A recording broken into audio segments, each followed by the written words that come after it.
Alors, Sampa.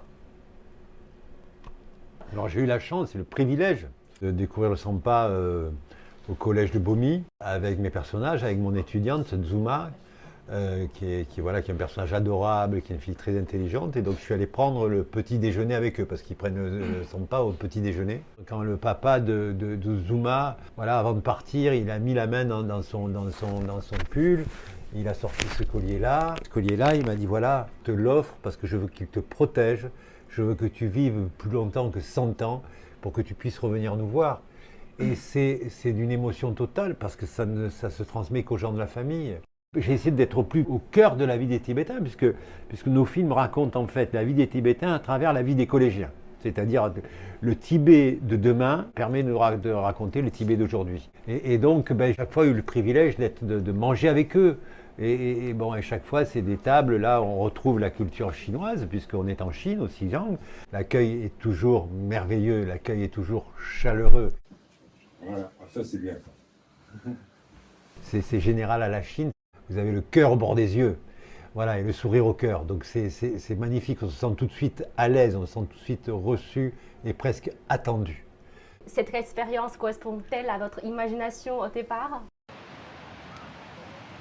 3 fois par mois, ils vont rendre hommage à une montagne sacrée.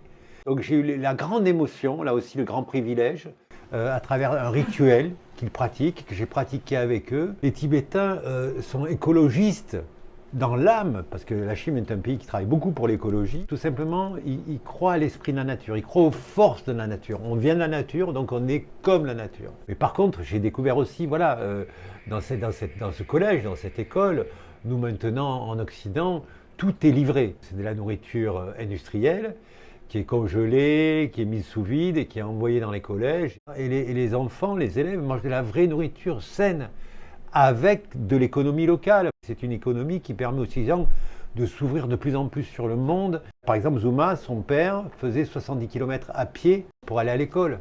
Aujourd'hui, il voit la différence. Il est heureux que cette province chinoise soit aidée par les autres grandes villes chinoises et il voit l'extension et l'ouverture du Tibet. Plus le Tibet va s'ouvrir, plus il va se moderniser et il ne perdra jamais sa culture. Son âme ne change pas, mais sa vie change et ils disent merci la vie parce qu'elle change, parce qu'aujourd'hui les enfants mangent tous les jours.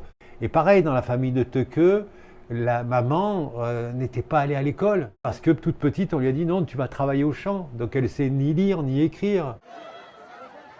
Et maintenant, l'école est gratuite et elle rêve de sa fille et d'un avenir meilleur. Il voit ce Xinjiang, eux aussi, qui s'ouvre comme une fleur. Donc si vous me donnez 3 mots pour résumer cette expérience, cette première expérience sur le plateau tibétain. Je dirais amour, partage, nature.